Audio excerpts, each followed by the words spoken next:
Alhamdulillah Allah kasih rezeki ini sangat yang berjudi dengan berbagai kemarin ibadah kita selama sejak kemarin di mana Allah Subhanahu wa taala. Hadis yang ke-8 tentang nasihat perpisahan.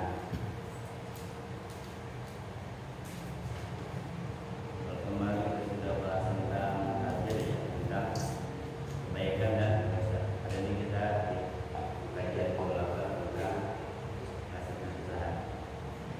Bismillahirrahmanirrahim. Al-hadis samania wa 20 atau hadis yang ke-28.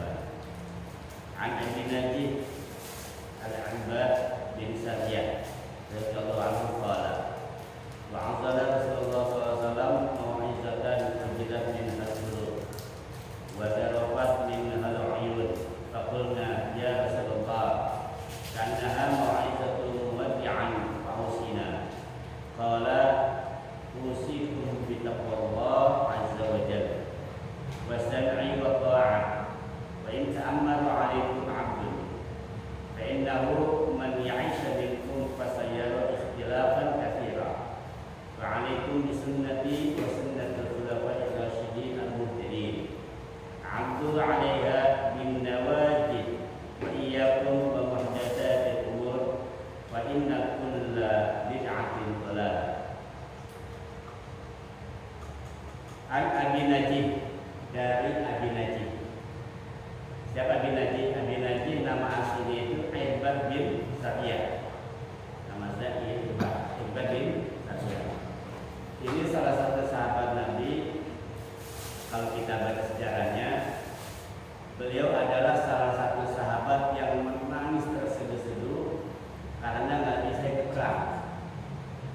Jadi waktu itu beliau termasuk sahabat yang awal-awal masuk Islam di kalangan Madinah. Ketika terjadi perang Tabuk, beliau itu mengajukan diri untuk ikut berperang. Namun karena beliau orang miskin, beliau tidak punya perbekalan. Kalau tidak salah, jarak peperangan itu dari kota Madinah kurang lebih sekitar 600 sampai 800 km. Jadi zaman dulu pada Rasulullah perang itu ya biaya sendiri. Kan belum ada tentara ya, belum ada negara waktu itu, belum ada Baitul Mal. Jadi untuk berperang itu para sahabat modal sendiri, ya kuda sendiri, otak sendiri, perbekalan sendiri, semuanya sendiri. Nah saat perintah perang itu belum pada perang Tabuk, banyak sahabat yang mengajukan diri untuk berperang. Namun karena beliau tidak memiliki apa-apa, cuma punya tenaga doang, tidak punya bekal, akhirnya dia tidak bisa ikut perang. Makanya beliau nangis sejadi-jadinya ketika tidak diperkenakan ikut perang kepada Rasulullah. Sehingga turunlah ayat yang menjelaskan kata Allah bahwa tidak berdosa orang tidak ikut berperang karena tidak mampu lakukan di dalam hati. Karena waktu itu pada zaman sahabat Rasulullah, kalau ada orang yang tidak ikut berperang, sementara dia mampu, ada modal, ada kekuatan, ada fisik yang bagus yang kuat, dia nggak mampu ikut perang, itu akan ada hukuman. Jadi wajib ditindak, Pak. Pada saat itu, makanya banyak sahabat-sahabat yang ikut berperang itu modal sendiri, yang tidak ikut berperang karena tidak ada alasan syarat itu dihukum, ada hukumnya. Yang tidak boleh ikut perang itu, yang diizinkan tidak boleh ikut, pertama orang tua, ya, asyiyukh. Kemudian anak kecil itu nggak boleh ikut perang, wanita tidak boleh ikut perang, dan orang-orang yang tidak memiliki bekal. Nah, salah satu orang yang tidak bisa ikut perang adalah ini, Ibad bin Sariyah. Beliau tidak bisa ikut perang karena kondisi itu. Oke, Tabuk itu kurang lebih jaraknya 800 km. Kalau dari sini kira-kira kemana ya 800 km ya? Kurang lebih segitu. Nah, maka untuk sahabat ketika menuju ke Tabuk perang itu ada yang satu onta 4, satu kuda 3, boncengan. Tapi ganti-gantian, misalkan 2 orang nenek, ya kan? Nanti berapa kilometer turun gantian, turun gantian. Gitu Pak. Gimana susahnya para sahabat waktu itu awal-awal datang ke Islam. Makanya wajarlah Allah Subhanahu wa taala ridho kepada mereka. Radhiyallahu anhu wa radu anhu. Darah mereka itu sudah dihalal dan Allah surga, dan mereka haram darah yang ditumpahkan karena mereka sudah dijamin masuk surga. Ada kalangan sahabat yang Allah jamin masuk surga, ada tingkat-tingkatan itu. Terutama ahli ibadah. Ahli ibadah itu orang yang itu dalam perang Badar. Itu orang yang pertama kali dijamin oleh Allah masuk surga. Itu adalah perang yang pertama kali. Dan memang pada saat itu luar biasa, 300 melawan 1000. Sama kalau kita nonton film 300 ya, yang Spartan, ya gitu buat 300 lawan ribuan orang. Dan para sahabat waktu itu tersaksi ketika perang Badar itu memang benar-benar malaikat turun. Ya ada sahabat baru mau ambil pedang itu musuh pada geletak semua. Karena malaikat itu turun membantu. Itu pada saat perang Badar. Nah, para ahli ibadah ini itu sudah dijamin oleh Allah surganya. Walaupun sahabat itu nakal dalam artian tidak ikut sampai secara konsisten. Contoh, ada sahabat namanya Nuaiman. Nah, saya sempat cerita kalau gitu, Nuaiman itu sahabat Rasulullah tapi tukang mabok, Pak. Mabok lagi, mabok dikisos, dijilid, ya. Dicambuk, mabok lagi, dicambuk lagi. Tapi Nuaiman itu kata Rasulullah, Nuaiman nanti masuk surga dalam kondisi tertawa terbahak-bahak. Nuaiman. Karena Nuaiman satu-satunya sahabat yang dapat menghibur Rasulullah. Rasulullah bisa ketawa sampai gigahnya kelihatan. Rasulullah kalau dia senang itu cuma senyum doang, tapi hanya Nuaiman lah yang bisa membuat Rasulullah ketawa sampai terbahak-bahak. Padahal Nuaiman tukang mabuk, tapi dia dijamin masuk surga. Bahkan Rasulullah bilang bahwa Nuaiman ini masuk surga akan dalam kondisi tertawa terbahak. Itu subhanallah. Jauhlah kita kalau dalam iman para sahabat itu juga. Baik kalau begitu para sahabat kita ambil sahabat-sahabat dari kisah ashabi, kita bisa ambil contoh sahabat-sahabat yang bisa kita jadikan pelajaran. Ya. Karena Rasulullah itu sahabatnya macam-macam, Pak. Ada yang serius, ada yang pemalu, kayak Sayyidina Utsman bin Affan itu pemalu. Ada yang beringas, itu galak, itu tegas, ya. Utsman bin Affan. Ada yang bijak, nggak senang banyak bicara, kalau sekali ngomong betul kayak Abu Bakar. Ada sahabat yang royal, kayak Abu bin Auf. Ada sahabat yang minta nulis, kayak Zaid bin Haris. Jadi sahabat Rasul itu macam-macam, banyak ya. Jadi makanya Rasulullah dipilih oleh orang-orang yang bertalenta. Ya, Allah pilih itu semua kepada Rasulullah untuk membantu dakwah Rasulullah. Nah, Iqbal bin Sariyah ini beliau akhirnya setelah kesini dia adalah salah satu ahli sufah. Ahli sufah itu adalah orang miskin yang tinggal di Masjid Nabawi, santrinya Rasulullah. Banyak beberapa santri Rasulullah, di antaranya paling terkenal adalah Abu Hurairah. Abu Hurairah itu ya ketika datang ke Madinah, orang miskin tinggal di Masjid Nabawi. Rasulullah yang masih makan, Rasulullah yang menghidupi kehidupan sehari-hari. Makanya orang-orang yang tinggal di Seram di Masjid Nabawi disebut ahli sufah atau anak santri lah kalau bahasa Indonesia. Santri Rasulullah yang masih makan ya Rasulullah. Salah satu ahli sufah ini ya ini beliau siapa namanya Iqbal bin Sariyah. Yang terkenal itu ada sahabat ahli sufah itu Abu Hurairah. Baik, dari Iqbal bin Sariyah, beliau ini meninggal pada tahun 75 Hijriah di daerah Qom itu di Syria ya, masalah ya. Yang banyak sekarang itu berulang Syria ya, yang kota Qom yang hancur habis-habisan. Nah itu sahabat meninggal. Dari Iqbal bin Sariyah radhiyallahu anhu beliau berkata, wa'azza Rasulullah sallallahu alaihi wasallam. Nah, Rasulullah itu memberikan nasihat. Satu hari Rasulullah masih nasihat, cuma nasihatnya itu bikin hati bergetar. Hati bergetar, mata berkecilan. Nah, di sini menggunakan kata mau'izah.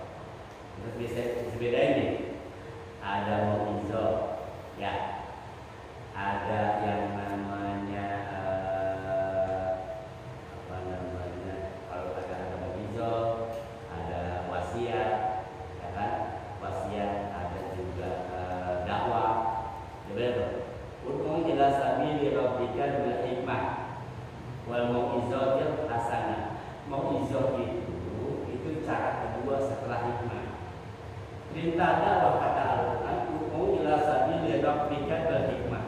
Ajaklah orang-orang kepada Tuhanmu bil hikmah, dengan hikmah. Nah, banyak orang saya mengatakan tidak tepat sih mengatakan kata hikmah. Hikmah banyak orang mengatakan namanya hikmah itu dengan manut. Nah, jadi yang dimaksud hikmah dalam ayat tersebut adalah manusia itu kepada Tuhanmu bil hikmah dan hikmah. Hikmah itu maksudnya adalah dengan ajaran-ajaran Al-Quran, ayat-ayat Quran. Karena hikmah itu apapun yang ada dan sampaikanlah kepadamu, kepada umat-umat itu ayat-ayat Quran, dalil-dalil disampaikan, menyembah Allah dan sebagainya. Nah, setelah itu kalau memang dalil-dalil itu keilmuannya, jadi kalau hikmah itu kaitannya dengan ilmu. Hikmah, kayak misalkan seminar itu berhikmah namanya. Seminar, kajian, kemudian taklim itu berhikmah. Tahapan berikutnya setelah berhikmah wal mau'izatul hasanah. Mau'izah hasanah. Mau'izah itu nasihat. Jadi mainnya bukan ini lagi, tapi ini. Beda. Makanya ya itu saja kita dengarkan mau'izah hasanah dari Ustaz Anu, dari Kiai Anu. Nah, berarti itu akan diberikan nasihat-nasihat yang bisa menggetarkan jiwa, itu namanya mau'izah hasanah. Jadi bukan lagi keilmuan yang dibahas, tapi sudah masuk ke dalam hati untuk menyadarkan seseorang. Nah, kajian ini hikmah. Kalau mau'izah itu ketika sudah case by case, ya kan? Ada kasus tertentu kasih nasihat, jadi kalau begitu, begini, nanti begitu itu namanya mau'izah hasanah. Kemudian kalau mau'izah hasanah sudah tidak bisa, dinasihatin nggak bisa, apa-apa nggak bisa, dia malah melawan. Wajadilhum billati ahsan. Kalaupun kita mau jidal, kita mau lawan, kita mau debat, pakailah cara yang terbaik. Cara yang itu pun kalau harus. Makanya dulu saya waktu masih kuliah, masih kemarin, itu saya sering baca Pak, baca kitab, baca buku ini. Tujuan buat apa? Buat debat. Karena dulu kalau saya pengen berapa saya begini, wah udah saya tahu dalil nggak tahu. Jadi tujuannya supaya apa? Supaya menang. Bukan untuk kebenaran, tapi mencari kebenaran. Nah, setelah saya bertahun-tahun itu kita lalui proses, ujung-ujungnya kalau saya menang debat apa? Saya apa? Potensi sombong yang ada, takabur, kibir. Kalau kita kalah, kita akan malu, kesal sama dia, kita marah. Kita menang, kita merasa bangga. Terus keuntungannya apa gitu loh? Karena ya Allah pengen kan bukan menang dan kalah, tapi dia ikut atau tidak, nyembah Allah atau tidak. Tapi makanya kesini itu saya lebih banyak kita berbicara masalah hati bagaimana, akhlak bagaimana. Kalau bicara dalil masih bisa dalil. Karena kita harus bisa bedain nih. Ada agama, ada ilmu agama, ada praktek agama. Saya paham nih. Orang hidup beragama itu beda nih. Kalau agama, contoh, agama sudah memerintah kita sholatlah kamu. Itu agama namanya. Ajaran agama menyuruh kita untuk sholat. Nah, bagaimana cara sholat? Ini baru masuk pada ilmu. Nah, dan ilmu yang kita pelajari ini dari A, B, C, D, kan? Akan timbul pemahaman. Setelah pemahaman baru kita praktek beragama. Jadi ada agama, ada ilmu agama, ada praktek beragama atau hidup beragama. Nah, hidup beragama itu tergantung dari ilmu yang dia dapat. Semua agama mengajarkan kita sama, mau apapun alirannya, sholat sama. Pak Anto mengatakan sholat wajib. Pak Bayu mengatakan wajib. Pak Ilham mengatakan wajib. Nah, sudah ini agama namanya, memerintahkan sholat. Bagaimana cara sholat? Baru turun ke bawahnya. Kita belajar ilmunya. Zaman dulu belum ada yang namanya ilmu sekarang. Lahirlah zaman sahabat tabi'in, lahirlah sebuah ilmu namanya ilmu fikih. Jadi yang khusus mengajarkan masalah fikih. Makanya si sikap orang itu beragama tergantung dari ilmu yang dia dapatkan. Semakin cetek ilmunya, semakin banyak ilmunya. Nah, ya? Semakin cetek ilmunya, semakin banyak ilmunya, semakin luas ilmunya, semakin tenang dia. Kenapa? Dia tahu yang ini sholatnya begini, oh dalilnya ini. Yang ini caranya begini, dalilnya ini. Yang ini tahiyatnya begini, karena dalilnya ini. Orang yang tahu banyak dalil tidak ribut. Justru jadi masalah kita baru kenal Islam, baru kenal agama, baru tahu sedikit, ada beda dikit, hantar. Makanya waktu itu Imam Malik, ini setelah Imam Malik. Imam Malik salah satu tadi. Beliau alhamdulillah Allah kasih sebuah kenikmatan masih bertemu dengan sahabat Rasulullah yang namanya Nafi. Jadi Imam Malik itu berguru kepada Nafi. Kata Nafi berpesan kepada Imam Malik. Kalau kamu tidak tahu sebuah dalil, katakanlah adil. Katakan tidak tahu. Karena pengakuan tidak tahu akan sebuah dalil itu sangat tinggi. Lebih baik kalau kita nggak tahu sebuah alasan, nggak tahu sebuah dalil, nggak tahu sebuah dalil, saya tahu dalilnya. Daripada kita katakan tidak ada, lebih selamat kita katakan tidak tahu. Karena kalau kita katakan tidak ada, ternyata dalil itu ada, kena kita bisa. Kena di bisa. Makanya untuk hal-hal yang sifatnya menurut kita beda nih, jangan kita langsung dikasih jangan ilmu dia udah nyampe, saya belum. Cari dalilnya, biar saling kompromi. Ini kita bahas nanti ujung nih, ujungnya nih agak sensitif banget. Kenapa? Jadi awal kita pahami dulu ya, karena kan ini kan kadang-kadang begitu Pak. Karena pemahaman di awalnya orang pada begitu karena keilmuan. Jadi dianggapnya bahwa pendapat dia itu adalah mewakili Tuhan. Ini yang repot. Beragama harus begini, menurut ilmu yang kita dapat. Tapi kan ilmu Allah luas. Ilmu Allah luas. Imam Bukhari saja tidak mengistimbatkan hukum. Imam Bukhari yang ngarang Sahih Bukhari. Ada nggak Imam Bukhari memutuskan bahwa hukum halal haram? Enggak ada. Imam Bukhari itu hanya ngumpulin hadis. Nih hadisnya. Artinya bahan. Yang bisa memahami bahan ini hanya orang yang memiliki ini. Hadis boleh sama, dalil boleh sama, tapi pemahaman beda. Pemahaman itu bisa beda tergantung ilmu yang dia dapatkan sebelumnya. Yang belum dia dapatkan sebelumnya. Baik. Nah, mu'izah ini sudah ada pilih sahabat. Ini kayaknya pesan terakhir. Kenapa? Karena Rasulullah SAW ini kalau tidak salah hadis ini asbab wudhunya turun itu setelah haji wada. Haji wada itu haji besar. Rasulullah SAW menyebutnya haji cuma berapa kali? Cuma sekali. Jadi Rasulullah haji sekali dan itu pun haji terakhir. Nah, ketika haji wada, haji terakhir, haji besar, makanya kalau dalam umrah itu ada dengan tawaf wada, tawaf besar. Ketika selesai haji wada, Rasulullah menyampaikan ini. Nah, pada saat haji wada itu turun ayat Quran. Al-yawma akmaltu lakum dinakum wa atmamtu alaikum ni'mati wa raditu lakum Islam. Itu ayat Quran terakhir yang turun dari Allah Subhanahu wa taala kepada Nabi Muhammad. Ya, itu dikatakan pada hari ini aku sempurnakan al-yawma akmaltu lakum dinakum. Aku sempurnakan agamamu. Wa atmamtu alaikum nikmati, dan aku cukupkan nikmatku kepadamu. Wa raditu Islam dinan, dan aku ridho Islam itu sebagai dinan. Apa dinan? Pegangan hidup. Kita mengartikannya agama. Kita nggak bahas pengertian agama ya.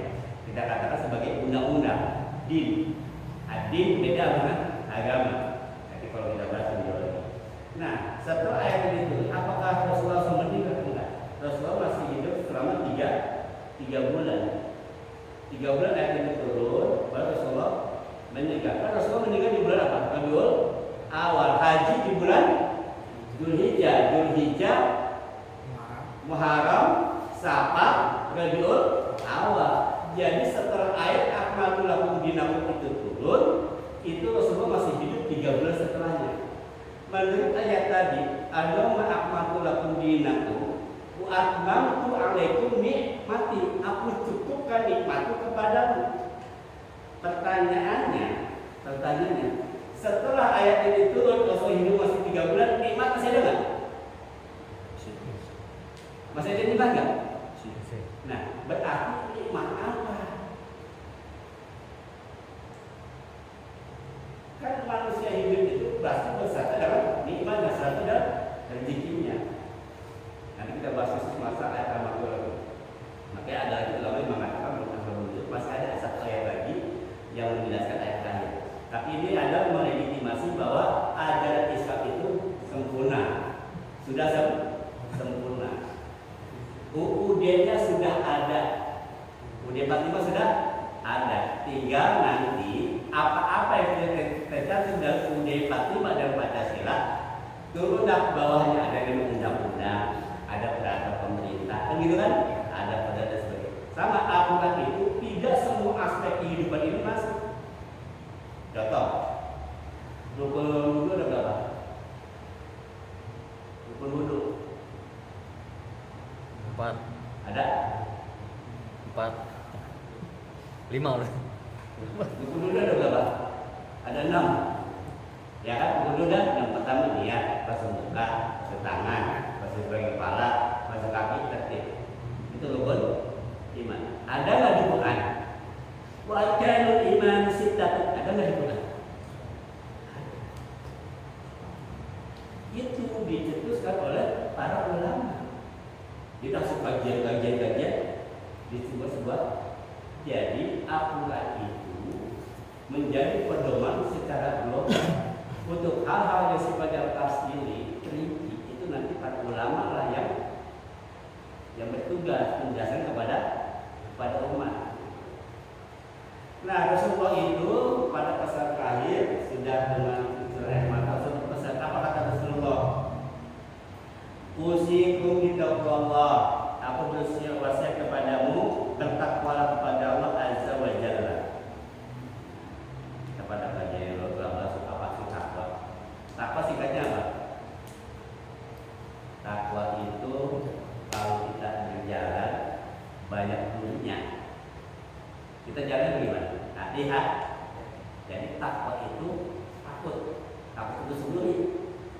Sikap hati-hati, sikap rasa takut itu disebut dengan takwa. Kalau di dalam bahasa ini sebenarnya mengerjakan segala perintah Allah, menjauhi segala larangannya. Itu seperti Dimas yang dibaca itu. Jadi makanya kata Rasulullah, sebaik-baik wasiat adalah takwa. Siapa yang berwasiat siapapun, seorang rasul kah, kiai kah, presiden kah, DKM kah, itu sebaik-baik wasiat adalah bertakwa kepada Allah. Wasaqi wa ta'at, dengarkanlah dan taatlah. Wa in ta'amaru alaikum abdun, walaupun yang ngasih peringatan, yang ngajarin, yang menuntut itu seorang hamba. Jadi begini Pak, ada orang yang statusnya mungkin di bawah kita, tapi beliau mewasiatkan kita takwa, ibadah pada Allah. Dengerin, walaupun itu seorang budak sekalipun.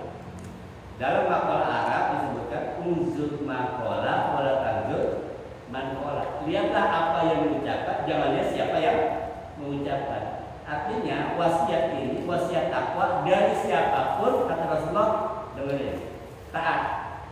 Karena ada orang dengar macam cuma taat, ada nggak? Ada.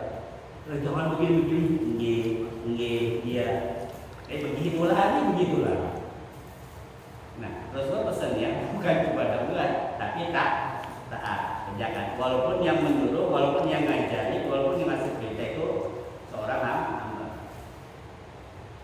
Fa innahu man ya'isha minkum fasayara ikhtilafan katsiran. Sesungguhnya nanti sepeninggalku, kata Rasulullah punya firasat ini. Makanya para sahabat ketika turun ayat al-yaum akmaltu lakum dinakum yang tadi saya bacakan dulu, sahabat yang pada saat ikut Rasulullah haji wada semua nangis karena tahu, para sahabat paham ketika ayat ini turun berarti Rasulullah akan meninggal. Kenapa? Karena ada kalimat akmaltu lakum dinakum wa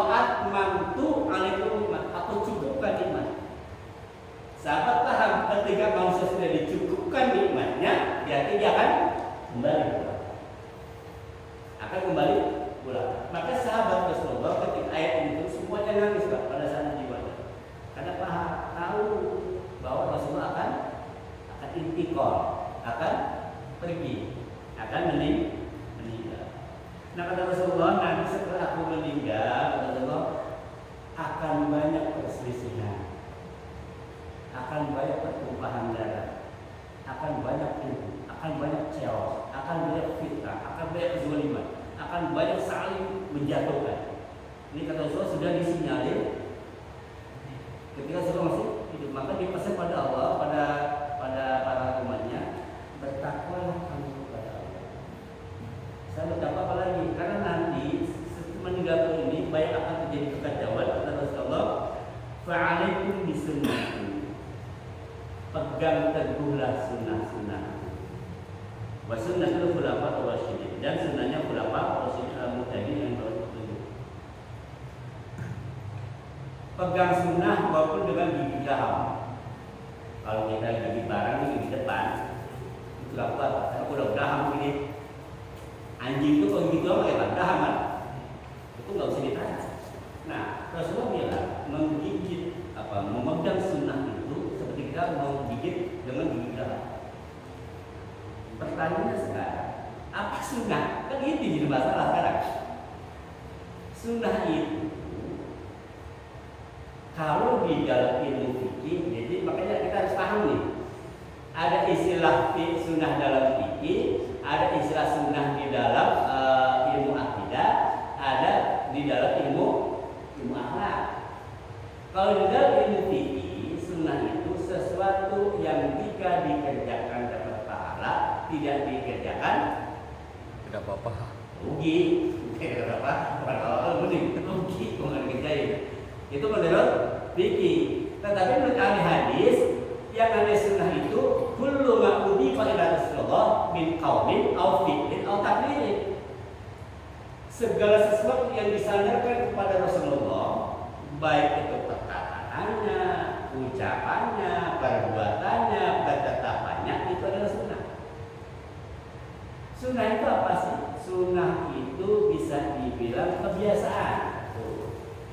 Yang kedua, sunnah dapat dikatakan sebagai jalan atau cara. Pernah Rasulullah bersabda dalam sebuah hadisnya, "Man sanna sunnatan hasanatan falahu asyru amsalih." Barang siapa man sanna sunnatan hasanatan, barang siapa yang ngasih jalan kebaikan, maka dia akan mendapatkan pahala seperti orang yang mengerjakan. Namun sebaliknya, wa man sanna sunnatan sayyi'atan, ada sunnatan sayyi'atan, barang siapa yang memberikan sunnah jelek, mana ada sunnah jelek. Jadi kata sunnah di sini diartikan sebagai jalan, cara. Bagi siapa ngasih cara, ngasih jalan kebaikan, dia dapat pahala seperti yang mengerjakan. Pun sebaliknya, kalau dia ngasih jalan, ngasih cara kejelekan, yang dosa, maka dia pun akan mendapatkan dosanya. Nah, para ulama bersepakat bahwa yang disebut dengan sunnah itu adalah cara Nabi atau kebiasaan Nabi. Cuma perlu diingat, tidak semua yang Nabi lakukan itu menjadi sunnah. Tidak semua yang Rasulullah lakukan menjadi sunnah. Tidak semua yang tidak dilakukan oleh Rasulullah itu menjadi haram atau makruh. Contoh, Rasulullah itu dalam alibas pakaian, Rasulullah itu rambutnya sama apa? Rambut Rasulullah bahu. Kalau bisa langsung panjang Rasulullah, kalau bisa punya rambut. Bukan cuma cara yang di atas lutut aja, bukan cuma jenggot. Kalau begitu itu sunnah Rasulullah, dia punya jenggot, rambutnya panjangin. Sunnah Rasulullah. Oh, ini separuh sudah merasa paling sunnah. Hati-hati, makanya dia bilang. Jadi banyak hal yang bisa kita lakukan, kita sepadankan dengan diri kita. Contoh lain, Rasulullah istrinya berapa? Lebih dari 4. Apakah kita Rasulullah juga? Jadi tidak semua yang dilakukan Rasulullah itu akan menjadi sunnah. Juga tidak juga yang Rasulullah tidak kerjakan dan Rasulullah melarang. Contoh, Rasulullah menghalalkan biawak. Bapak kalau jalan-jalan ke daerah gabus, bapak ada rusaknya biawak.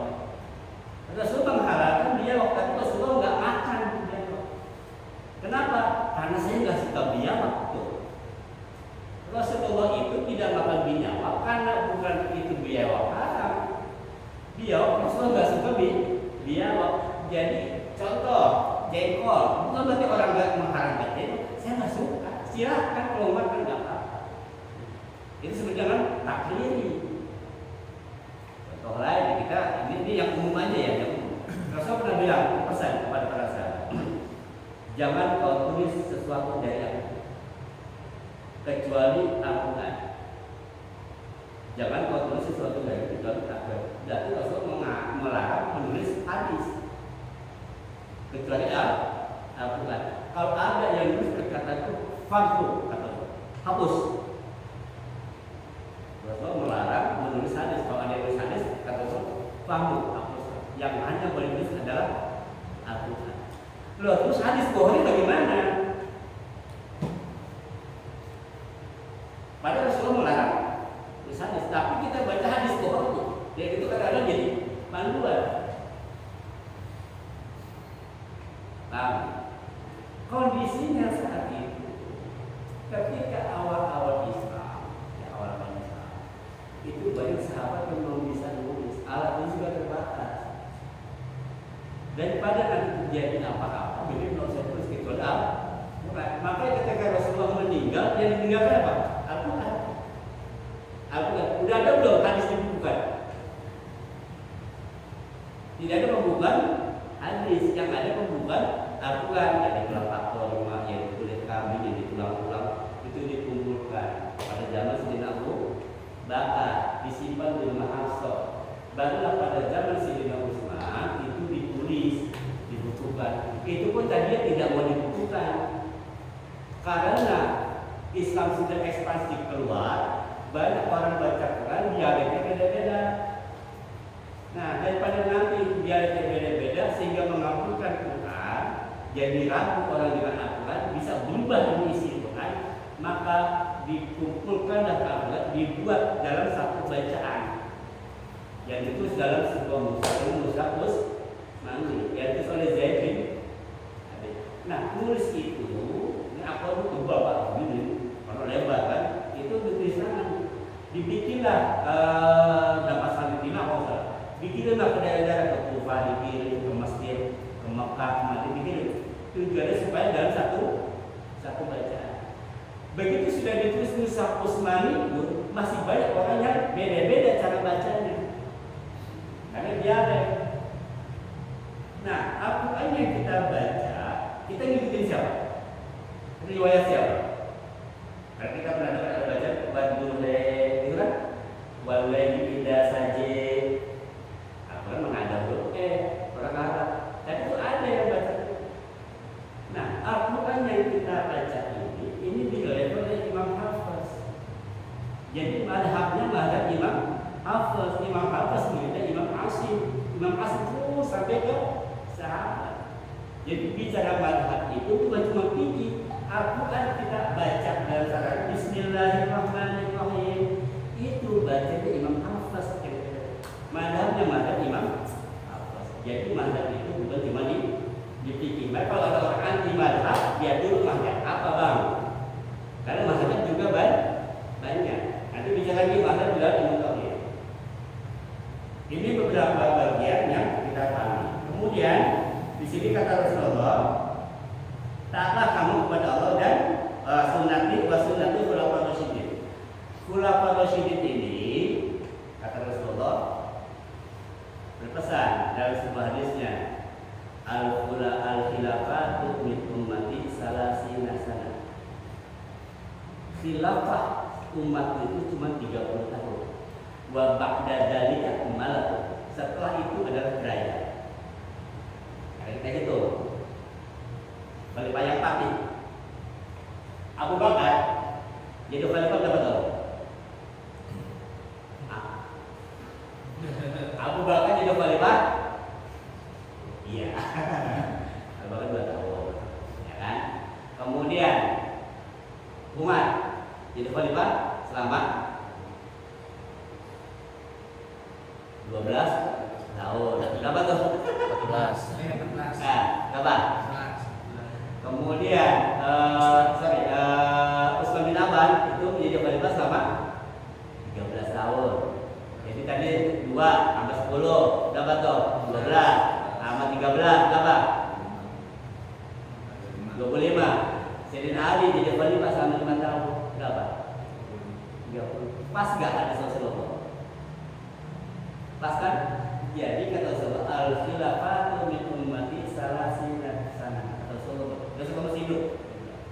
Wa ba'da dzalika malak. Khalifah kekhilafahan umat itu hanya 30 tahun. Wa ba'da dzalika malak. Setelah itu adalah kerajaan. Makanya tidak ada khilafah setelah Khalifah Rasyid. Setelah Sayyidina Ali bin Abi Thalib meninggal dunia, kalau mau dihitung secara total lebih fair lagi, Sayyidina Ali itu nggak genap 5 tahun, 4 tahun sekian bulan. Digenapkan 5 tahun oleh kekhalifahannya Sayyidina Hasan dan Sayyidina Husain. Dan kalau Hasan dan Husain dihitung maka genap 30 tahun.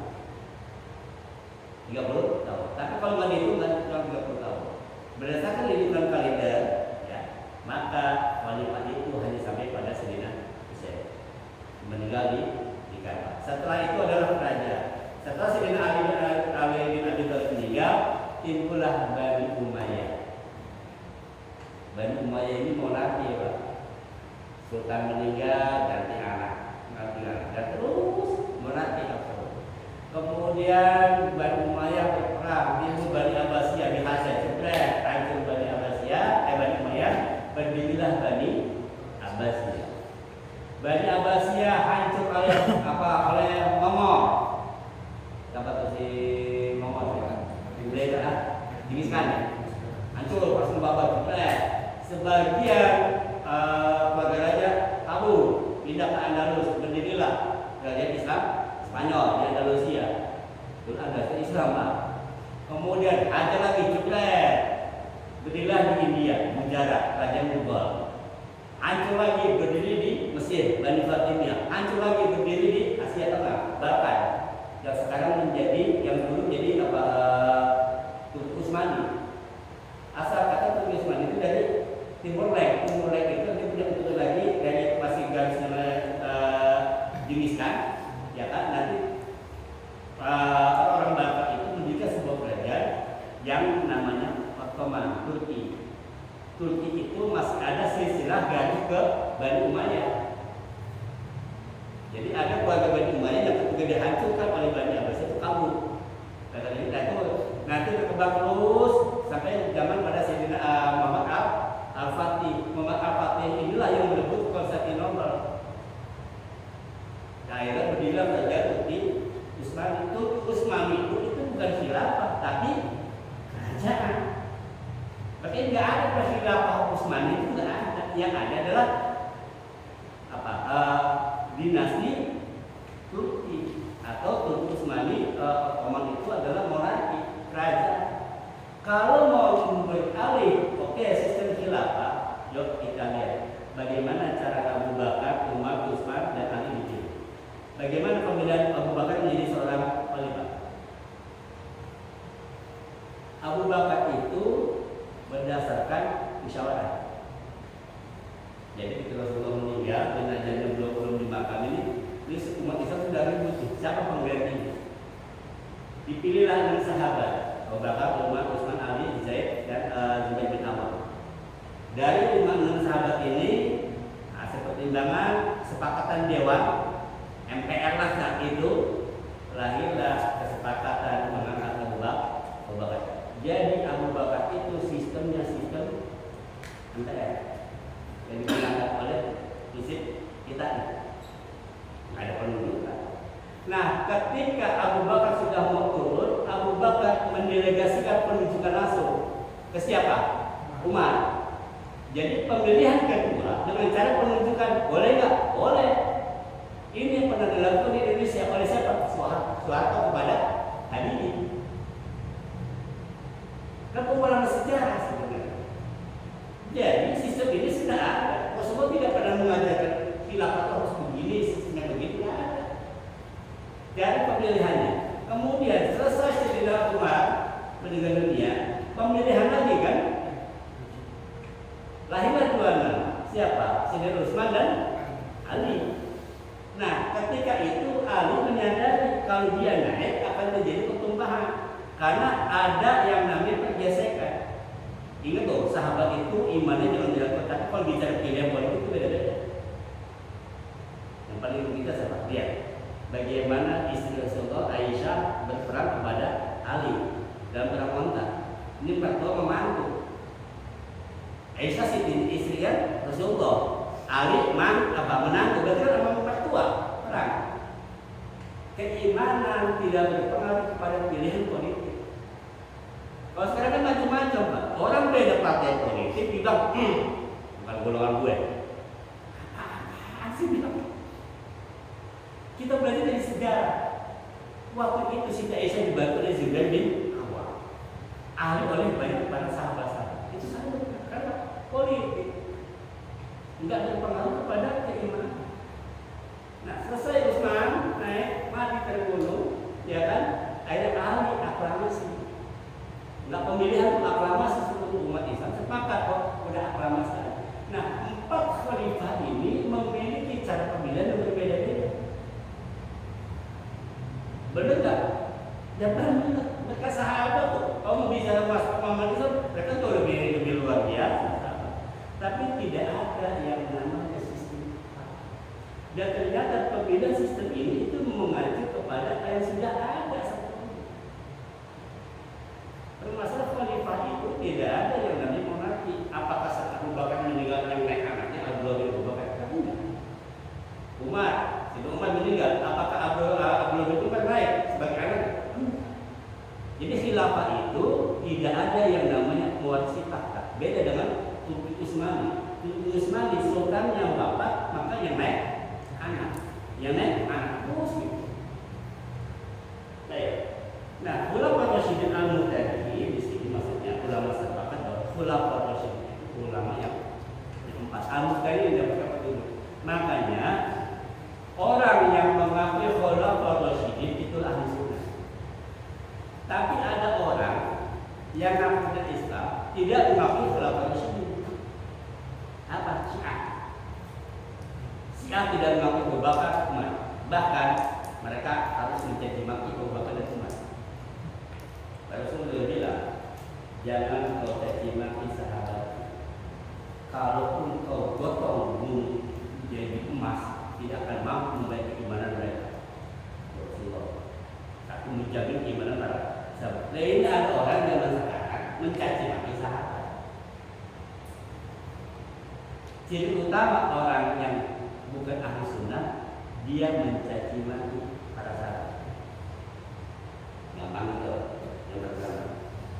Yang kedua, ada juga orang yang terlalu mengagungkan keluarga Nabi. Rasulullah bilang, orang yang benci dengan keluarga, hati-hati. Rasulullah bilang, ini karakteristikum saat oleh aku, tinggalkan kamu dua wasiat. Kita berdoa berdoa. Kita berdoa dan fitrah keturunanku. Rasul pesan bahwa kita wajib menghormati ahlul bait. Cuma tidak boleh memutuskan. Itu masalahnya. Menghormati wajib kita kepada ahlul bait. Siapa sih ahlul bait? Ya keturunan Rasulullah ahlul bait. Bahkan Imam Syafi'i dulu saking beliau menghormati ahlul bait, beliau dituduh Syiah. Apa kata Imam Syafi'i? Kalaulah menghormati ahlul bait saya dibilang Syiah, saya lebih baik jadi Syiah. Artinya apa? Bukan berarti Imam Syafi'i jadi Syiah, enggak. Artinya wajib buat kita menghormati ahlul bait. Keturunan Rasulullah harus dihormati. Dan Rasulullah sudah bilang bahwa nanti akan turun Imam Mahdi mityatrofi dari keturunanku. Jadi kalau Imam Mahdi, bapak turun percaya nggak? Percaya, itu hadisnya jelas, itu sahih. Rasulullah bilang Imam Mahdi dari keturunanku. Loh, kalau sekarang kita benci sama juga Rasulullah, ini jangan-jangan nih, jangan-jangan emang ada program untuk menjauhkan kita dari ahlul bait. Karena Imam Mahdi lah nanti akan menolong kita dari zaman.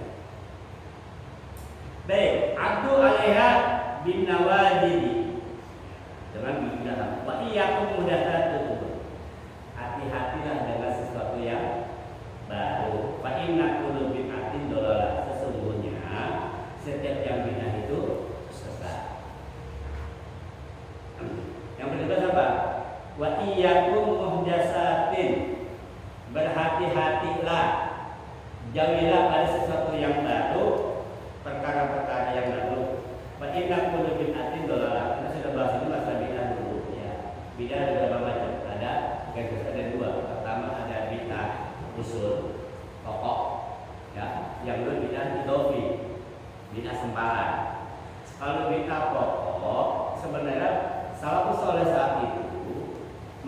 misalkan bid'ah itu Rasulullah juga menggarisbawahi bid'ah itu hanya dalam hal akidah.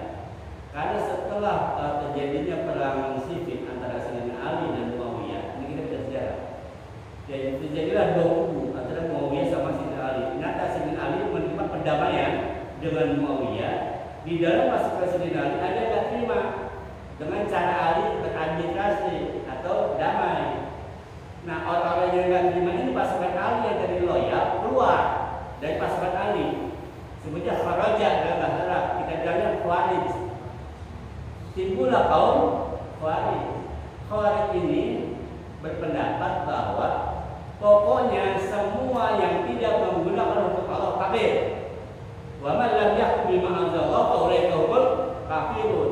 Nah, karena Ali sudah tidak memakai hukum Allah, maka Ali kafir. Orang kafir wajib mati, bunuh. Ini awal cikal bakalnya. Jadi pemikiran mereka yang beda dengan dia lawan, musuh. Itu bibit kuat. Kalau ada zaman sekarang orang berpikiran kalau beda sama saya adalah musuh saya, nah itu ada otaknya sudah kemasukan pemahaman.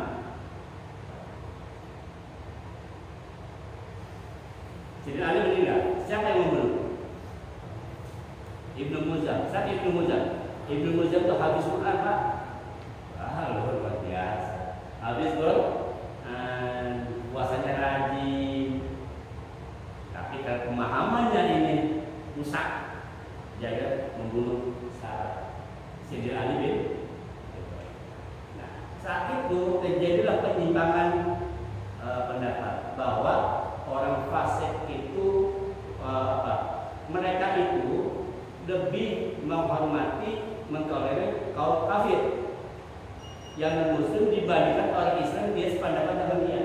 Makanya mereka lebih toleran kepada non-muslim dibandingkan kepada muslim. Kenapa? Beda sama saya kafir, tapi kalau non-muslim mereka udah hati kita hormati. Beda. Itu sudah bibit-bibit tuh. Lalu inilah bibit ada takfiri. Jadi ada takfiri, ada tafkiri, beda. Kalau takfiri mengkafirkan, kalau tafkiri berpikir, pikir. Kemudian selain khawarij ada juga pemahaman ajaran baru namanya dengan Mu'tazilah. Mu'tazilah kalau sekarang liberal, sebenarnya nggak ada sih liberal. Liberal itu pertama dipakai untuk ilmu ekonomi ya, liberal, kapitalis itu ekonomi, nggak ada Islam liberal. Gitu. Cuma yang diambil apa? Intisarinya pemahaman bahwa di dalam ekonomi itu ada kebebasan untuk berekonomi dan berpikir. Nah, berpikir bebasnya sebenarnya liberal. Ini disematkan kepada orang Islam yang coba mengotak-atik ayat dengan nalarnya sendiri. Maka sebut itu kaum liberal. Siapa cikal bakal yang Mu'tazilah? Mu'tazilah dia punya pendapat. Ada 5 pendapat Mu'tazilah yang paling terkenal. Salah satunya sebut Mu'tazilah itu kan manzilah dan manzilatain. Jadi ada di 2 posisi. Kalau ada orang Islam tapi dia suka mabuk, suka maksiat, dia nanti tempatnya di surga kagak, di neraka kagak. Manzilah dan manzilatain di antara 2 tempat. Tinggal nanti ditimbang. Beratan mana nih? Kalau masih sampai udah di tengah-tengah. Dan padahal Al-Quran mengatakan tidak ada itu, yang ada surga sama neraka. Yang pertama. Yang kedua, mereka punya pendapat bahwa manusia itu free will, bebas memiliki dan bebas atau tidak. Allah nggak ikut campur. Jadi rusaknya kita, suksesnya kita, berhasil kita tergantung kita. Allah nggak ikut ikutan. Allah nggak ikut. Allah nggak punya kuasa. Nantilah melahirkan Islam liberal atau ini mengambil dari paham-paham yang komunis dulu, mengandalkan logika. Ada juga nanti ada pemahaman itu ada 4 aliran. Yang ketiga itu pemahaman Qadariyah. Qadariyah ini pecahan dari Mu'tazilah. Qadariyah ini dia berpendapat bahwa apapun yang kita lakukan itu serah kita. Allah nggak punya urusan. Allah nggak punya kuasa bagi kita atau kita terserah kita mau ngapain itu. Allah nggak punya campur tangan. Ada lawannya sebaliknya namanya Jabariyah. Kalau apatis, kalau dia berpendapat bahwa apapun yang kita lakukan itu punya Allah. Itu kayak wayang. Kita kayak wayang. Kita berjalan Allah yang menggerakkan, kita jatuh Allah yang dijatuhin. Apa bahaya itu? Bahayanya adalah ketika dia mabuk, dia berzina, dia bilang apa? Emang Allah yang berani pada saya. Tuh bahasa begitu. Ekstrimnya pemahaman Jabariyah. Kalau Qadariyah bahayanya dia menafikan kekuasaan Allah. Kalau Jabariyah dia terlalu mengkambing hitamkan. Kenapa mabuk? Allah yang berani tangan sebagai pembuat Allah begitu. Ego. Nah itulah pemahaman itu ada setelah zaman Rasulullah sudah tidak ada. Itulah bid'ah awal salafus saleh. Tidak ada masalah fikih saat itu. Yang dibahas masalah ini. Tapi perkembangan kesini, entah bagaimana ceritanya, kepentingan politik dan ada domba, fikih masuk ke dalam itu wah, jadi kalau kita mau untuk kajian, mau ibadah masjid, sudah mau orang. Wah, ini kayaknya begini, begitu terus. Wah, ahli bid'ah. Jadi orang bilang, minta mau kerja, minta orang mati. Begitu pikirannya. Wah, orang mau itu, Nasrani itu, ini Nasrani. Wah, pakai tasbih, kayak orang muda. Begitu pemikirannya. Kenapa? Ilmunya. Sekarang bapak pakai baju apa? Baju koko. Bapak suka pakai baju koko. Koko bahasa apa? Bahasa Cina. Jadi kita jangan jumur. Selagi itu ada kullu ma'udhiba, selagi ada sandaran, itu adalah sunnah. Contoh, jangan sampai begini. Ada orang maaf ini sekali lagi.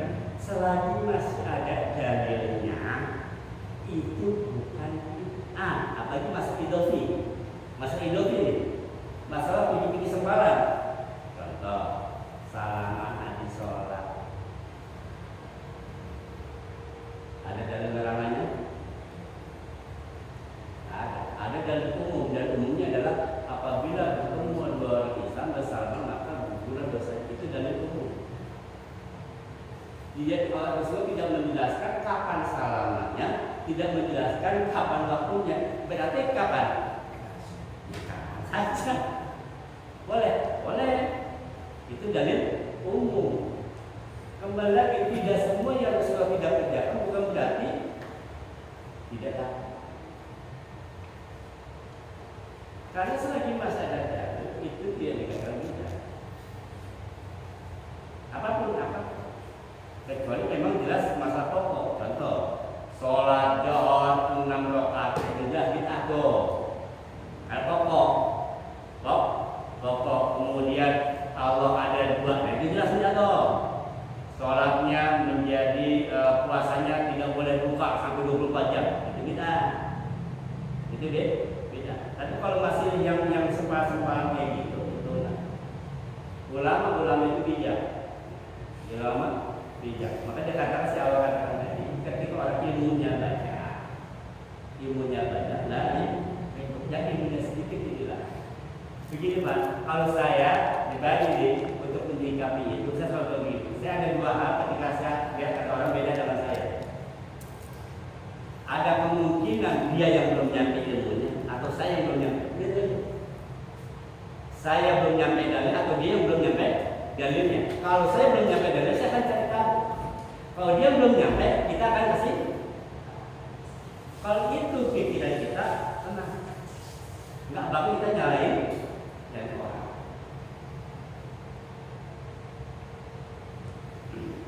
Baik, yang terakhir, kullu bid'atin dhalalah. Setiap yang baru itu adalah sesat. Dan hal apa?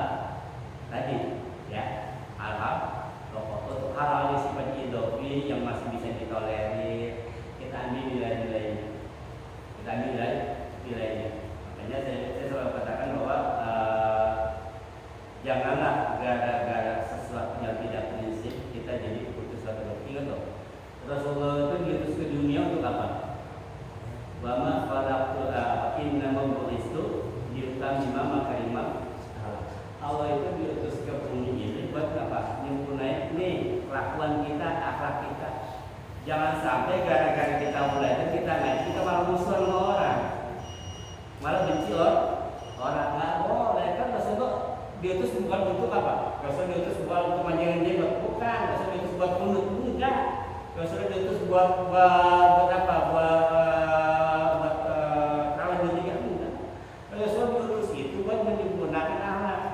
Ini kita seringkali kita terlalu pandai mempelajari sunnah-sunnah ibadah, tapi melupakan akhlak-akhlak Rasulullah. Padahal Rasulullah diutus untuk apa? Untuk menyempurnakan akhlak. Jangan sampai ilmu yang kita miliki itu malah menimbulkan perpecahan. Jangan sampai ilmu yang kita miliki, yang kita pelajari malah gontok-gontok. Maka saya bilang ini ada agama, ada ilmu agama, ada praktik agama atau orang beragama. Orang beragama tergantung dari ilmu yang dia dapatkan. Ilmu yang dapatkan tergantung dari guru yang dia. Maka jangan salahkan ketika nanti orang-orang berbuat sesuatu yang melanggar aturan dan melanggar norma masyarakat. Karena gurunya ilmunya begitu. Jangan dekat kok ahli bidah. Usir masuk neraka. Allah kasihan banget. Begini loh, begini. Ketika kita selalu menuduh orang ahli bidah, ini konsekuensi besar. Orang yang dikatakan ahli bidah berarti orang fasik. Orang fasik itu nggak boleh jadi imam. Kalau kita ikut dia berarti bapak nggak sholat sama ini. Itu bahaya. Maka jangan menuduh seseorang dengan legalitas itu. Dan dalam ilmu fikih tidak ada yang namanya hukum bid'ah. Hukum fikih ada 5: halal, haram, mandub atau sunnah, makruh, mubah. Ada nggak bid'ah? Karena bid'ah itu bukan hukum. Bid'ah itu sesuatu yang baru, Lihat dulu masalah dan mafsadatnya. Kalau bertentangan dengan Al-Quran menjadi haram. Tapi kalau harus ada menjadi wajib bid'ah itu. Contoh, Bapak gimana membaca Quran kalau Al-Quran nggak ditulis? Kalau Al-Quran nggak dicetak? Bagaimana Bapak mau belajar hadis kalau Imam Bukhari nggak bikin, nggak nulis?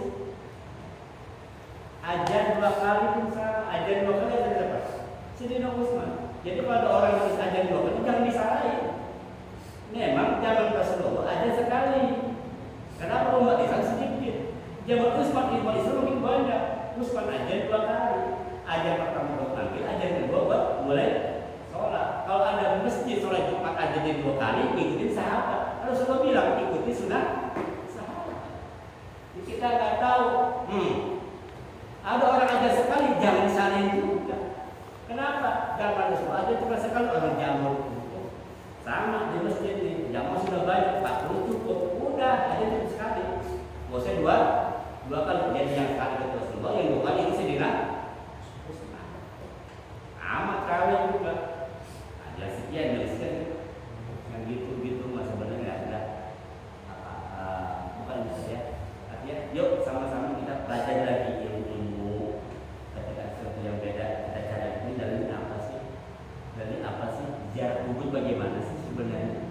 Maksudnya bagaimana? Kalau kita melarang orang jarak kubur, kita akan menentang sunnah. Kenapa? Rasulullah itu tiap Sabtu rutin ziarah ke makam bangkai. Rasulullah rutin jarak.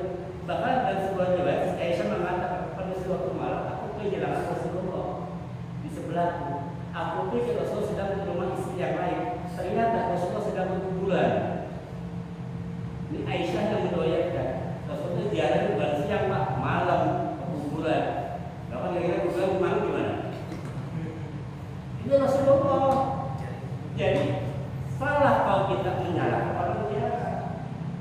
Jangan salahkan orang berziarah, yang kita salahkan bagaimana cara dia ziarah itu. Apa nih yang dia baca? Minta sama kuburan maka agak, minta sama orang mati maka kalau dia minta sama orang mati salah muslim. Tapi dia mendoakan orang yang sudah meninggal dunia itu yang Rasul perintah. Nyampe kata doanya, nyampe. Kan Rasulullah bilang, apabila kamu melewati sebuah pemakaman, ucapkanlah assalamualaikum ya ahli dia. Antum lah itu manusia bikin Islam. Assalamualaikum ya assalamualaikum kepada ahli kubur, ahli dia. Untungnya para jenazah nggak nyawa kan, nggak pada ngeran. Kemudian nyampe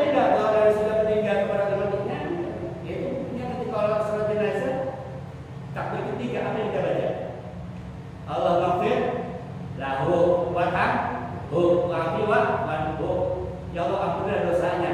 Itu udah meninggal belum? Jadi mendoakan orang yang sudah meninggal itu nyampe nggak? Kemudian aku yang jelaskan dan supaya Rabbana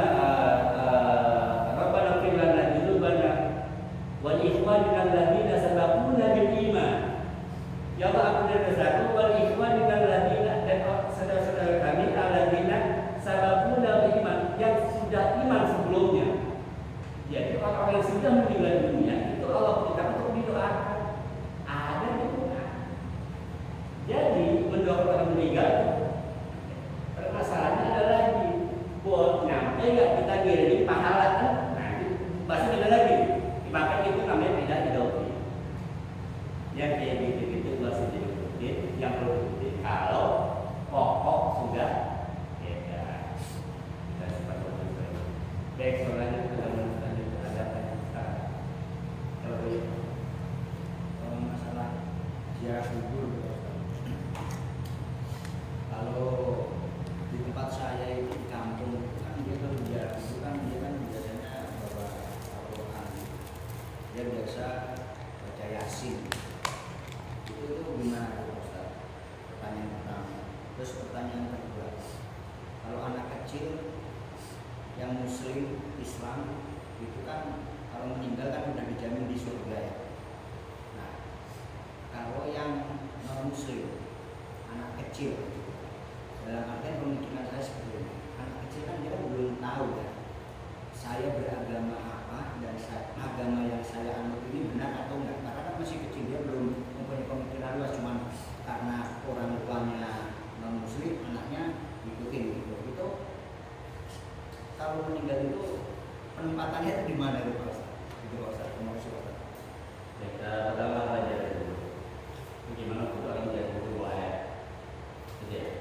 Berkembang, kemudian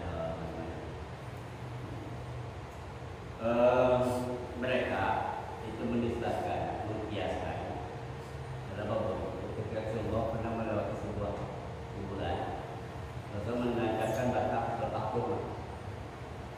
Ketika bertakur, kata Rasulullah, selagi rumah ini hidup maka yang dikubur tidak akan disiksa. Karena anak dari rumah bertasbih dan mendoakan kepada ahli kubur. Nah, ulama orang dahulu, orang soleh ini mengkiaskan karena di sana pernah itu di sini adanya apa? Air. Di kuburan itu ada rumput. Itu ada rumput. Setelah rumput itu hidup istilahnya air. Selagi rumput itu hidup, maka yang dibawa kan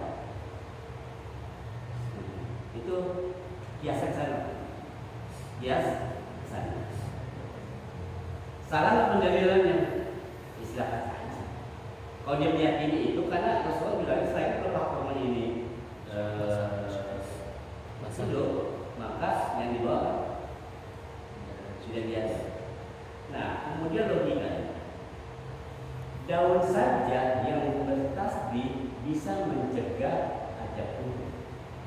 Apalagi manusia yang masih hidup membacakan ayat Quran. Lebih mulia mana tasbihnya pohon sama ayat Quran? Kembali lagi, ini bicaranya dalam umum, banyak khusus. Terus kenapa Yasin?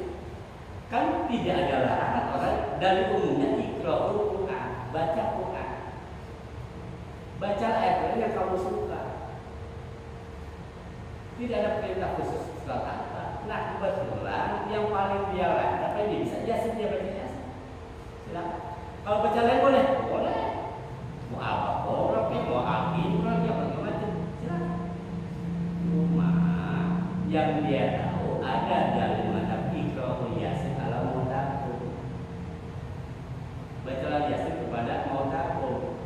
Mauta ini ada dua pengertian, ada tiga. Pertama calon mati, yang kedua orang sekarang, yang ketiga setelah mati. Itu kata mauta. Jadi kalau ada orang setelah meninggal dia dibacakan Yasin dari tadi. Kemudian boleh nggak yang lain? Ya boleh. Nggak harus Yasin, surat apa boleh. boleh, karena itu yang dia bisa diserahkan baca. Saya juga kalau jarang nggak selalu biasa gitu baca. Kadang nggak ayat-ayat lain, yang penting bacaan Quran itu kan dapat pahala nih. Nah pahalanya itu kita minta untuk dikirimkan kan gitu. Kalaupun pahala itu nggak nyampe kepada si mayit, balik ke mana? Itu kita lagi. Sama bapak kirim paket nih, ya kan? Saya kalau pakai bapak itu ternyata salah alamat, baik lagi nggak pakai. Kalaupun pahala kita nggak bisa dikirimkan, ternyata nggak nyampe, ya nggak nyasar itu pahala, pasti balik ke kita. Itu masalah jalan dulu. Nah, yang tidak boleh kembali lagi, ketika kita berziarah, kita minta pada Allah. Bagaimana kalau kita minta tolong kepada orang-orang soleh yang sudah meninggal dunia? Jadi pembahasan lagi. Allah Subhanahu Wa Taala menyebutkan dalam Al-Quran bahwa ruh orang-orang soleh itu diberikan kebebasan untuk kemanapun mereka pergi. Karena para syuhada, para aulia itu ruhnya jadi burung-burung hijau yang terbang bebas. Nah, mereka itu sudah beda dimensi sama kita, sudah dimensi itu kedekatan kita sudah langsung, sudah nggak ada materi lagi. Jadi karena mereka kita ini orang-orang soleh, orang yang kesama Allah, yang doanya dijabah sama Allah, kita minta ini susah banget, minta tolong, Bapak, tolong minta ke Allah supaya ada saya dikabulkan. Jadi tetap mintanya ke Allah. Cuma orang tawasul ke situ. Ini bertawasul beda lagi. Kita bahas nanti lebih jauh. Nah, artinya selagi dia mintanya ke Allah, bukan masalah. Atau dia datang hanya mendoakan. Allah mafilah wa rahmatihi wa barakatuhu wa subhanahu wa ta'ala teman Allah yang siapa pada amal ini udah doain. Itu nggak apa-apa. Yang tidak boleh kita sampai minta kuburan, kita orang yang sudah meninggal dunia itu jelas musyrik. Itu musyrik. Apalagi sampai kalap dan sebagainya. Sampai bertapa di situ pun itu juga. Nah, ada orang pertama di kuburan kan? Ya, itu apa? Kemudian lagi yang kedua, maka kecil bagaimana? Kullu mauludin yuladu fil fitr. Setiap orang yang lahir akan dilahirkan pada suci. Nah, hukum itu berlaku ketika orang sudah mukallaf, sudah balik. Jadi ada 3 hukum tidak berlaku: anak kecil, orang mabuk, hingga dia sadar, orang tidur hingga dia bangun. Nah, selagi 3 ini dia meninggal dunia, dia tidak pernah hukum. Anak kecil itu belum punya kewajiban. Maka ketika dia meninggal dunia, nanti ada sejauh buat anak-anak. Jadi orang yang non-muslim meninggal dunia anak kecil ya, itu nanti masuknya ke alam baka. Mereka belum punya kewajiban. Jadi belum bicara hisab. Kan hisab hanya orang yang sudah balik. Beda kalau dia sudah balik, dia sudah mimpi basah, dia sudah berarti sudah mukallaf. Nah, baru itu yang dihisab. Hisabnya pun sejak dia mulai balik. Sama kita ini dihisab kapan dihitungnya? Bukan waktu zaman kita masih kecil di dalam jambu itu nggak dihitung. Dalam jambu, ngepekin ayam itu nggak. Nah, tapi ketika kita sudah balik jadi satu itulah kita dihitung amal ibadah kita. Hisab kita nih. Tidak ya. Baik lagi. Nah, ini masalah hisab, Ustaz. Misalnya dulu saya pernah minjem duit lah, anggap aja 50 perak gitu sama teman saya waktu SD, anggap aja kelas 1 nih. Nah, tapi itu kan belum akil balik lah, belum balik. Nah, ingatnya itu sekarang, kalau saya dulu pernah minjem duit gitu. Tapi mau bayarnya gimana juga gak enak gitu kan. Aja Pak. Bayar mau ini Pak. Ya. Karena kan kalau bicara tadi kan apakah udah dihitung dosa atau sekarang dihitung dosanya ketika kita udah balik? Gini, kalau dosa itu hukumnya sama manusia, sama Allah ya. Kalau hak Allah, kita taubat selesai. Ini hak Allah. Tapi kalau hak Adam, hak sesama manusia, itu nggak bisa apa dengan taubat. Nggak bisa dengan taubat. Apa hak sesama Adam itu? Utang-utang, pinjam meminjam, mukul orang, menyakiti, menjual, itu hak sesama Adam. Tapi kalau kita nggak sembahyang, kita nggak puasa, kita nggak baca, itu kepada Allah. Kalau salah pada Allah cukup taubat. Tapi kalau pada yang bersangkutan, kepada sesama manusia, itu hak Adam itu harus diberesin. Lunas, sekecil apapun. Kalau masih ingat, kalau lupa dari sini juta. Nah, cukup. Ya, komentar. Itu Pak, tentang hadis yang apa namanya umat manusia umat Islam 1.500 itu dasarnya ada di situ Pak. Yang umat manusia iya 1.500 tahun umur umat manusia. Kemudian kira kiamat itu apakah ada dasarnya? Ya. Sampai sekarang saya coba cari belum ketemu tuh. Kata umur umat Islam sampai 1.200 tahun. Setelah itu kiamat kan gitu kan. Sampai sekarang itu dia terjebak. Nah, tetapi begini Pak, itu hampir dipastikan itu hadis palsu. Kenapa? Pertama, matan hadisnya atau isi hadisnya secara materi itu enggak logis. Rasulullah saja ketika terjadi kiamat, apa kata Rasulullah? Yang bertanya lebih tahu daripada yang ditanya. Ini kan ketika hadis yang kedua tentang Jibril yang datang kepada Rasulullah. Mata sah, kapan kiamat datang? Artinya itu rahasia langit yang tidak ada bocoran sama sekali. Kalau ada yang mengatakan umat Islam 1.200 tahun lalu akan jadi kiamat, lebih hebat dia daripada Rasulullah. Rasulullah tidak pernah menyebutkan angka, tapi Rasulullah menyebutkan tanda-tanda. Betul ya? Kalau tanda-tanda saya sebutkan, tapi kalau angka persis 1.200 ini hampir dipastikan yang hadis palsu. Hati-hati. Secara itu, secara material sudah tidak mungkin. Itu yang pertama. Yang kedua, jalur periwara itu nggak jelas. Dari siapa? Sangatnya kemana itu nggak jelas. Cuma yang paling mencolok adalah kata 1.200 itu menunjukkan angka pasti. Sementara Rasulullah itu tidak pernah memberikan angka pasti. Baca hadisnya, lah pernah ada. Maka sekarang, aku sampai marah buat itu ketika sahabatnya angka 3 kali. Maka sah 3 kali. Rasulullah kapan kiamat? Kapan kiamat? Apa kata Rasulullah? Jangan tanya kapan kiamat datang. Yang perlu tanyakan sudah siap belum? Itu yang perlu kita sikapi. Kalau ada orang bilang itu hadis, sampai sekarang memang saya belum pernah dapat ketemu bahwa pusat-pusat yang bersatu, saya tadi punya saya juga baru dengar. Nah, cuma beliau bilang juga, lu perhatiin aja dah kira-kira matanya, logis nggak, mas akal nggak? Ciri-ciri hadis palsu itu bertentangan dengan akal, bertentangan dengan nas. Nah, nas itu adalah penyampaian hadis. Jadi dari itu ada dari nafsu, ada dari nafsu itu dari nas. Hadis itu nggak pernah ditemukan atau menyebutkan sebuah angka. Dan Al-Quran sekalipun tidak pernah menyebutkan tahun gajah. Ada nggak Al-Quran sebutkan tahun sekian, sana sekian, sekian. Ashabul Kahfi disebutkan nggak tahunnya? Kalau masanya disebutkan, tapi namanya masa itu perkiraan. Tidak ada sebutkan angka pasti di dalam Al-Quran sampai sekian tanggal sekian bulan sekian bulan. Karena Al-Quran itu tidak menjelaskan secara rinci seperti itu. Tapi tanda-tanda dan kejadiannya. Kenapa? Karena Al-Quran itu tidak memfokuskan kepada tanggal, kepada angka, tapi memfokuskan pada nilai-nilai yang terjadi dalam sebuah peristiwa. Kebetulan besok insyaAllah pemilihan lalu. Ini berkaitan dengan itu. Kita akan besok mendapatkan ketua baru. Sebut apapun sebuah negeri, yang penting dia punya pemimpin. Sebut apapun pemimpinnya itu lebih baik daripada tidak punya pemimpin.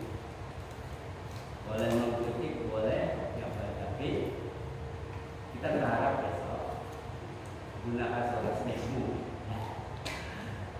Mungkin dia kita dapat pemimpin baru. Ya, tapi kita bisa mengapa warga kita ini bisa menjadi lebih baik. Kalau kita jaga berserah. Ya, kita jaga pendidikan juga. Baik, demikian yang kami lakukan. Lanjut. Siapa lagi Pak? Sudah cukup ya?